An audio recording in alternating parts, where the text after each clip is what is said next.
damn BC Wake YouTube channel.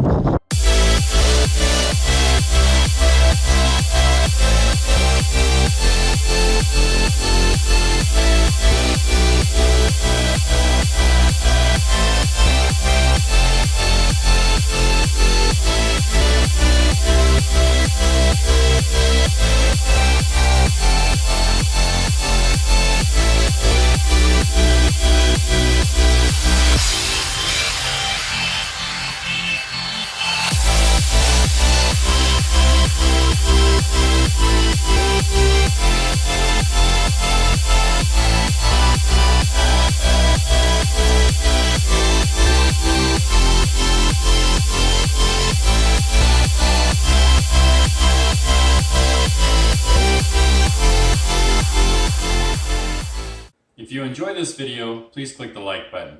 Also, please leave comments. I enjoy hearing your feedback. And make sure to subscribe if you haven't already, as well as click the notification bell so you can be notified of my future videos. Also, if you're tuning in to see Wakely, you're in luck. We've been able to get her to smile a lot lately, so watch till the end and you'll get to see some clips of her smiling. Alright, so I received my wetsuit. I bought my wetsuit from Evo. I also buy a lot of wakeboarding gear from Evo. It's a really good site to check out for wakeboarding gear from time to time. I'm gonna go ahead and unbox or unpackage this for you. And try not to cut myself or the wetsuit.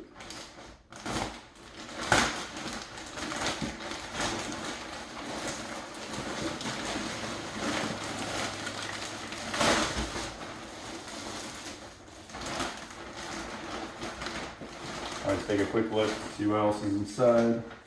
Usually the shipping invoice.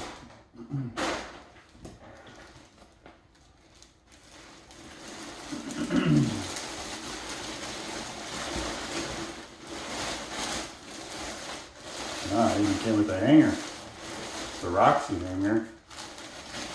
Interesting. I think I'm gonna try to salvage this bag so I can leave it in it during the off season and keep the dust off of it. So I'm just gonna cut the bottom open.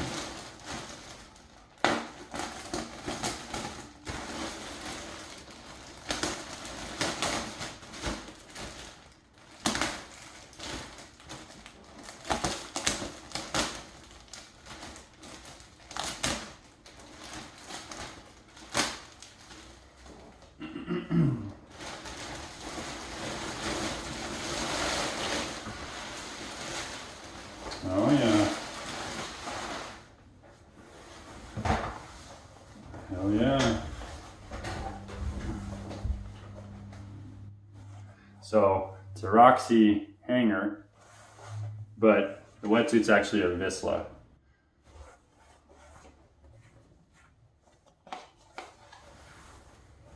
So now I just wanted to give you an idea of size.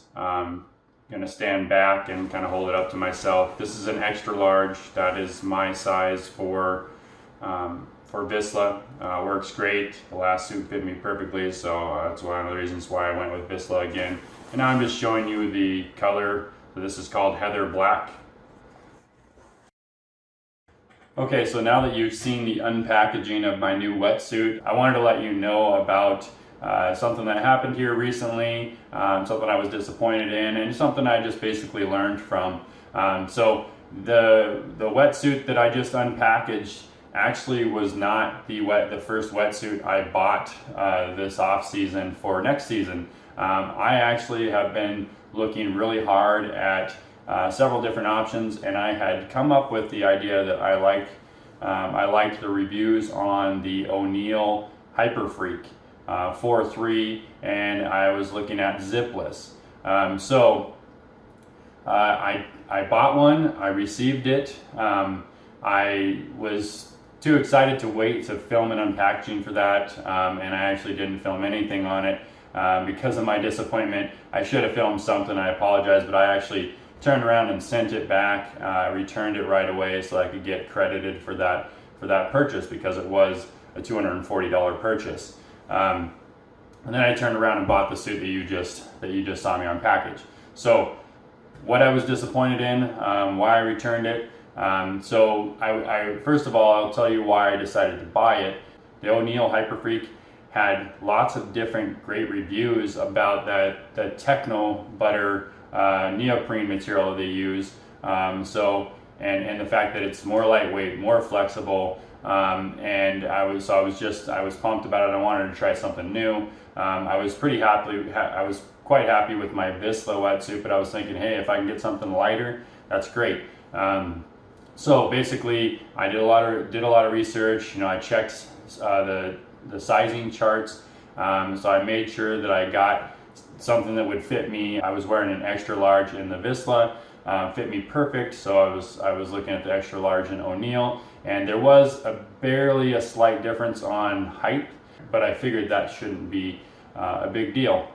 Another thing I researched a lot was the Zipless versus chest zip. So I was used to chest zip. I loved the chest zip on my Visla, but everything I read said Zipless is the new way to go. And I figured, why the heck not? I may as well go for Zipless. It really wasn't that much more money for a Zipless compared to a chest zip. So I went out on a limb. There was something I was not taking into consideration and didn't think about when I bought that. So all that being said, I received my new O'Neill Hyperfreak 4.3 Zipless. I will say that I liked the feel of the Techno Butter neoprene. It was a different style, and I thought it was pretty cool. I put the wetsuit on and immediately realized a couple of things. First of all, it felt too small. So I don't know what the sizing chart is based off of. Not sure on that. That can happen between brands. But one of the bigger things was that it felt quite a bit snugger than I was used to. And my Visla wetsuit it fits to me perfectly. It's tight enough, but it's not too tight. So that was one big disappointment. I figured, well, I might be okay, but then I realized something else. The Zipless. The Zipless is basically not for me, and I would say it is not for anybody who wears their wetsuit halfway down while they're not surfing, wakeboarding, whatever it may be. The Zipless is harder to get into, harder to get in and out of, and if you try to wear it halfway down, for the first while it is going to be cutting into your waist, and eventually it's probably going to end up stretching it out too much so that you don't have the appropriate seal when it's over your shoulder. So the Zipless is basically a lot like a chest zip, just subtract the chest zip out so you can still cinch it up right here, tighten it with a cord, and it comes over here, but you're just basically opening it up like this, and that's its stretch capability, which wasn't much. When you undo the chest zip, you have quite a bit of stretch. And I've worn my Visla wetsuit halfway down a lot, and it's perfectly comfortable. The Zipless, I don't think it would have been. It definitely wasn't comfortable when I tried it on. So those are the reasons why I immediately sent it back. To be honest, the chest zip version might have been fine, although I thought it was going to be a little too snug based on how that Zipless fit me. So I decided to just go straight back to Visla, and I'm happy with my new suit. One of the other things that concerned me about the O'Neill Hyperfreak was that it had no interior lining, that wick away material, the kind of cottonish looking material, which seems to do really well at drying out fast and keeping your core warm. It didn't have anything like that. For all I know, it would have performed great without it. I'm not sure about that. So all in all, there was just those couple of things I was disappointed in and kind of had some concerns about. If it fits you well, it might do great. It just didn't seem to work for me. All right, so my sister and brother-in-law are in town visiting so that they could meet their new niece. I wanted to take the opportunity to get another opinion on wetsuits and experience with wetsuits, and maybe give you some advice on what you should consider if you're interested in a new wetsuit.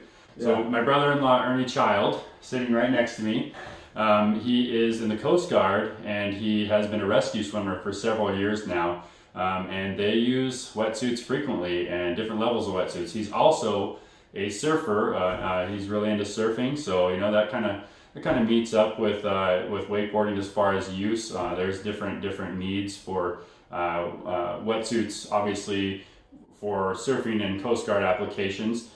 So just wanted to get another take on it. So I'm going to jump behind the camera and we're going to talk a little bit about his experience and get his ideas on wetsuits. So as Tim said, I've been in the Coast Guard 10 years, been a swimmer almost that whole time, been stationed West Coast, East Coast, and the Gulf Coast now. So I've surfed in all those places, traveled a lot, and with that I used a lot of different types of wetsuits all throughout the years, different brands, different types, different price ranges. So a few things that I like to look for when I'm looking into buying a wetsuit or I get one issued to me is the first thing for me is going to be durability, just because I want it to last while I'm out there and I want it to dry pretty fast as well. So one of the things that I like to look for when I first get a suit is just turn it inside out and look at the internal lining of it. A lot of the suits nowadays, like the mid to high end, will have a lining like this. All the different brands have different terms they like to use for the lining, but if I see a lot of this lining around the areas I want to keep warm, then I know it's going to be a good suit. And then the other thing that I always kind of veer towards a chest zip, mainly because for surfing you don't want it to flush when you're duck diving or you get hit by a wave, or on my job, you know, if I get hit by a wave or have to tow somebody, I don't want to get flushed with water the whole time. But the downside of that is a chest zip is a little bit harder to get into in a tight space. So if you have like a really small space and you're trying to put your wetsuit on, like a helicopter, small boat, I don't know, whatever, it's going to be a little tighter to get into the chest zip. Once you get the hang of it, it's actually pretty easy. The back zip is really easy to get into and out of, and they're easier to maneuver in sometimes just because they don't have as much warmth. They're a little more flexible, but with that you're going to be a little colder. The other thing I like to look for is what kind of seams are on it. A lot of times you don't have much of a choice as far as where seams are, how many panels there are, stuff like that, but with the different brands and the different ranges, you'll see that the higher end ones have a lot less stitching and fewer panels to make the fit really good, the best they can, but also just to keep the water leakage down. So I'll get a new suit, I'll turn it inside out, and it's pretty obvious where all the good paneling is, the back, the front. So these are going to be all your warm spots, and that's probably where the thicker neoprene is as well. And then you can see that most of the seams in this wetsuit are taped and glued on the inside, which is good because that's the most durable seam you're going to have. Usually some of the tape will pry up over the years and stuff like that, but it's really like, so this spot right here, the tape is coming off, but the glue's still there, so it's a pretty high quality suit and it's holding up. If I see a lot of tape seams like that, I know it's a high quality suit and there's not a ton of different paneling, so as long as this suit fits well, which you have to try it on and see, then it's not going to let as much water in just because there's less panels. So the other thing I like to look for is like a blind stitch seam that's glued and stitched. And what that means is when you see this seam like this where it's stitched, those stitches aren't going all the way through the suit. They're only going partially through, and then it's glued as well. So you know it's like a really tough area of the suit, and usually you'll see these seams in the most like troublesome areas that you'll have tears or holes, or they're taking the most beating through the suit. So it's good to see those on a higher quality suit. And then the other thing is that you don't really know until you test the suit out is how it drains.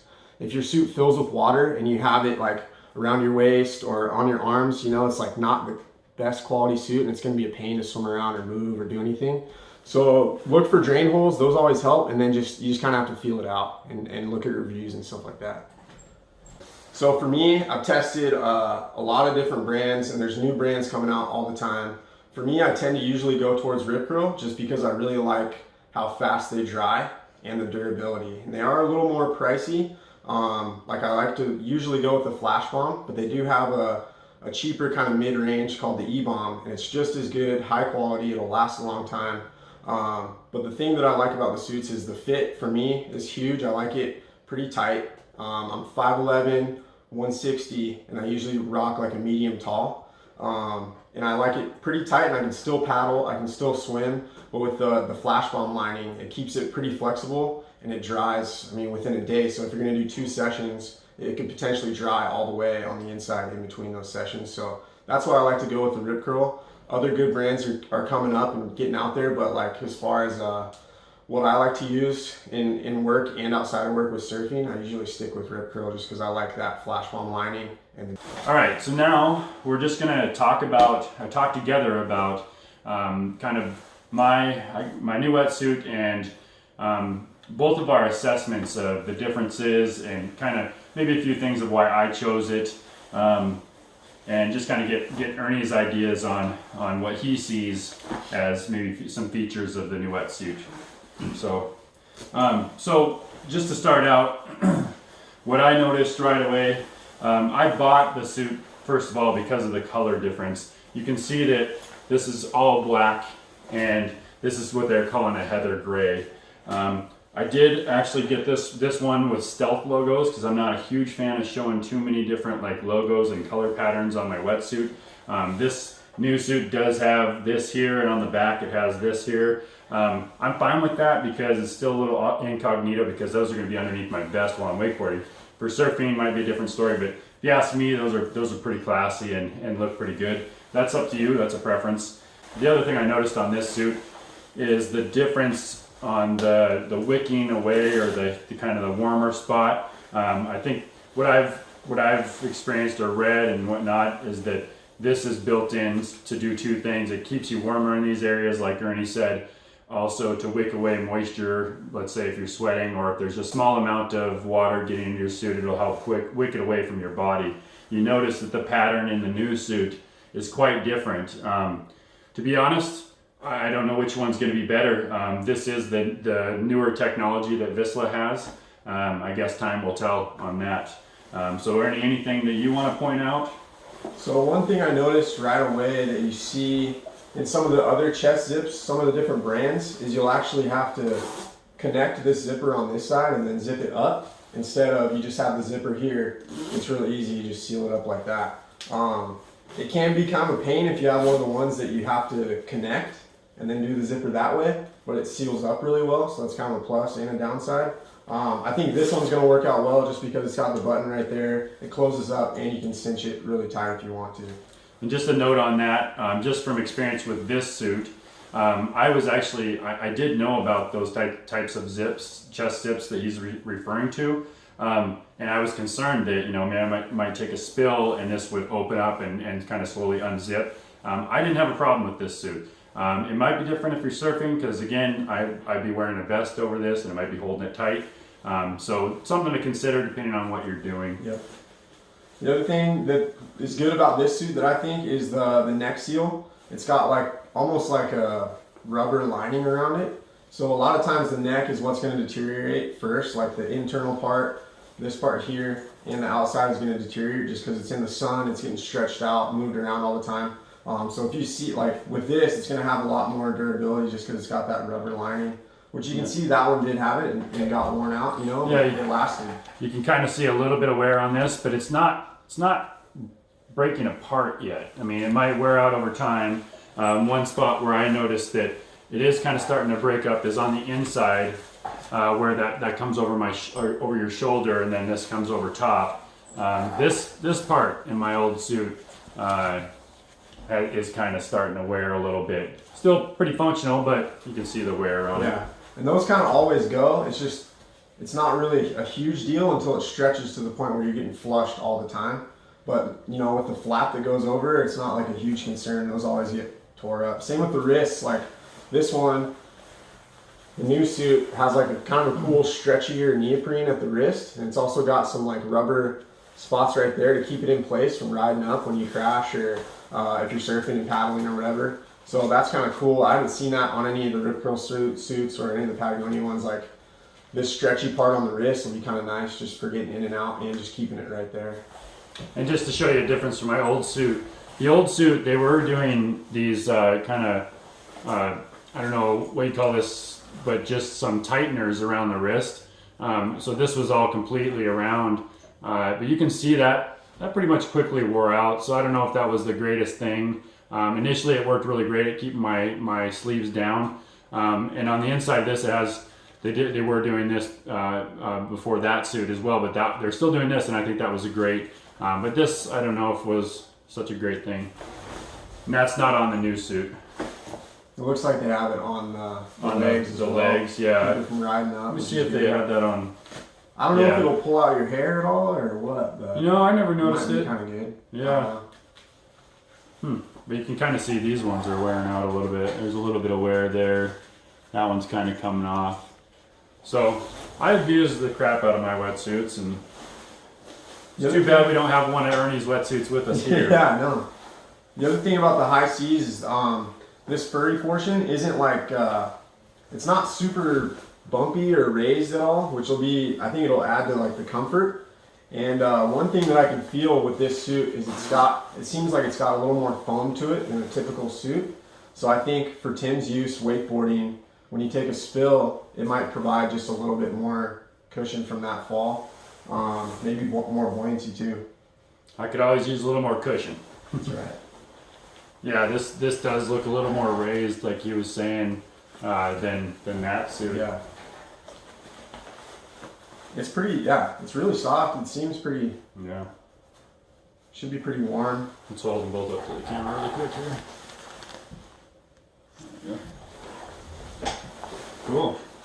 The other thing about this stuff is it dries way quicker than your regular neoprene portion. The furry stuff is going to dry quicker, so that's typically why it's in all the spots that get cold. Because then in between sessions it'll dry, and then you can put on pretty much a dry suit, which is always a plus, Yeah. Yeah, and one of the things Ernie was telling me as well is in his, I think it maybe the flash bomb, maybe even in the E-bomb as well, but this section that has that warmer and wicking material on my suit is, let's just get this out here. So on my suit, both of these suits, it's in the same spot. It's only on the core on the front and down half the legs, and on the back it's only on the back. But he was telling me that on the flash bomb, and I don't know if it's on the E-bomb as well, but it's everywhere. And the whole suit, yeah, and all the seams are taped on those too, which kind of hinders its flexibility a little bit. So if all these seams are taped, it's not as flexible, like in my opinion, but it is sealed up a lot better. But it is like the flash bomb ones. It's all this, like pretty much throughout the whole suit, which is really nice. The only downside of those two that I forgot to mention is if you get sand or dirt on the inside of that suit into this stuff, it's hard to clean. It's kind of a pain to get it out of there. You just have to flush it, rinse it the best you can. I try to avoid scrubbing it, so you just have to like really get the hose there and flush all the dirt and stuff out, and then just let it dry outside of the sun. Just keep it in like a shady spot outside, and then never hang a wetsuit by the shoulders unless it's completely dry. So I always like to hang them like halved over on That's what I do too. That's the best way to do it. Yeah, and you want it to dry not in the sun, because you can add to the sun rot. But yeah, the sand thing, that's more of a surf thing. So yeah, it depends on what you're doing, what sport you're doing. Obviously, we wouldn't have to worry about that so much with wakeboarding. But it's a lot of good stuff. Overall, I think this is going to be a really good suit. I know, like with Visla, they're super eco-friendly. They're trying to get their price to like the mid-range, but a really high-quality suit. And from what I could tell, this is like the first one I've actually like seen and like felt hands-on, and it seems pretty high quality. So I think it'd be a good one. Yeah, and to go along with that, I chose Visla for the first time, or Visla, I'm not even sure how you say it, but I chose it for the first time because I kind of wanted to. I saw it the same way. I saw it as they're a new company and they're trying to make a good priced high-end wetsuit. So I decided to try, just take a chance on them, and I really liked this wetsuit, so therefore I'm comfortable with it. Doesn't mean I won't try something else later on. I'm definitely going to keep Grip Curl in mind whenever I think about a wetsuit. But anything else you got? I have to talk about. So like for surfers, it's not very typical just to have a straight up. There's no like rubber panel here for when you're on your board getting wax on it. So when I have had suits that don't have the rubber right here, it'll definitely start to fade, especially if it's a black suit and you're paddling all the time. It'll definitely start to fade. Like this portion, if I were to take it surfing, it would probably have wax on it and be stained like white after the first couple sessions. So something to think about, not so much for wakeboarding, but it is kind of nice to have the added protection on the chest sometimes, something to look for. And the only reason why I didn't do that is just my preference and look, and it's not as necessary for wakeboarding because you're not laying down on a board paddling, not dealing with wax. But there's no reason why one that's coated here, like a normal wetsuit, wouldn't work for wakeboarding. It's just fine. It's just a preference and look for me. So, all right. So I wanted to give you an example of a wetsuit that is kind of a lower end on quality. Very reasonably priced to get into. I think I bought this originally brand new for like 80 bucks or something like that. This is a shorty, or it has short legs, long sleeves. It is a 2.5 millimeter. So really kind of a spring suit. It's a back zip, and this is hyper flex. So kind of low end on brand. Some of the things that you will notice here, some of the things that Marie and I have been talking about, is you can see that it is not taped and glued on the inside. So all those seams are not taped and glued. So this is going to let a lot more water in. It's definitely more flexible, but that's pretty typical of a suit that is a thinner neoprene. Your back zip, really easy to get in and out of. So you can just go like this, pull it up, and then you're just grabbing the zipper and ripping it up the back. But it just doesn't have very good seal capability, keeping the water out. You can see the neck is not quite as nice as the Zipless suits. So you can definitely get suits fairly cheap, but just the level of quality is going to be different. I did have a full suit just like this, a Hyperflex full suit, so just all the way down the legs. It was actually a 3-2. I did like that one for the price. I think it was $120 or something like that when I bought it. I sold it for a lot less than that after using it for a season. Basically, there are suits out there. It's just the level of quality that you're going to be looking for. This obviously isn't in the higher end of quality. So this is more of like, keep that chill off of you if you're getting out there early on a summer morning sort of scenario. Not gonna be good for water temps that are in the 40s and 50s. You probably wouldn't be able to stand it in this suit. All right, so I'm going to try to summarize what we've discussed and how it applies. So we've talked about many different features of a wetsuit. Basically, it really all depends on how much you want to spend and how much you want to extend your season and what kind of water temperatures you're playing in or working in. I can tell you that a good wetsuit is very important to me because it extends my season by about 2 months, and I actually wear a wetsuit most of the season because it provides padding and protection when trying new tricks and for wrecks in general. If you're in the market for a new wetsuit, you want to extend your season, you want to keep warmer, you want that extra padding, it's all going to depend on how much you want to spend and how much it's worth it to you. Obviously you can get the $100 Hyper Freak and it's going to provide some of that, but if you really want to be able to do the cold temperature waters, 40s, 50s, you're going to need a 4.3 with the taped and glued seams, and it's best if it has the liner that's meant to keep you warmer and wick away moisture. The chest zip is obviously what I would suggest and what Ernie suggests.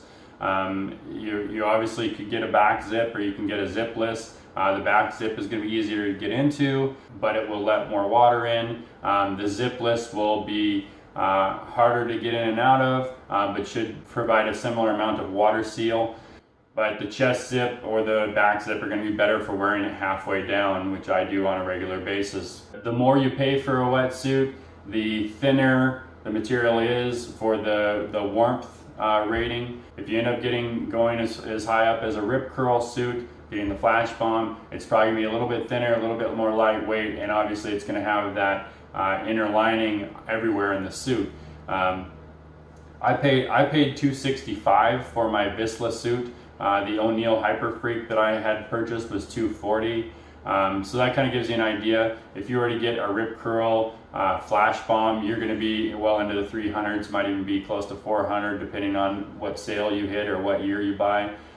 E-bomb is a little bit more reasonable. Honestly, I was looking at rip curl myself. The reason I chose Visla again is because I prefer the look without that rubberized patch in the front and the back. But that's just a preference. I'm sure some of you are thinking, hey, why didn't you try that suit on? I'm definitely feeling a little bit doughy in the stomach area from being out of season. So I'm not really interested in showing you what I look like in my current wetsuit, but I'm going to give you a clip of what I look like in my last wetsuit, which is very, very similar in look. Alright, so I hope this video helped you in making your choice on a wetsuit, or maybe just provided some information in general about wetsuits. I want to thank my brother Ernie for being a guest on my show and providing his experience on wetsuits. And I want to thank you guys for watching this video. We'll see you next time. If you liked the video, click the thumbs up.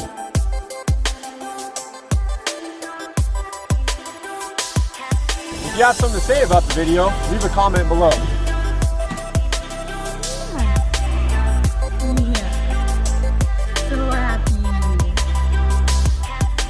If you haven't already, make sure to subscribe. Unique, New York. Ow now, brown cow.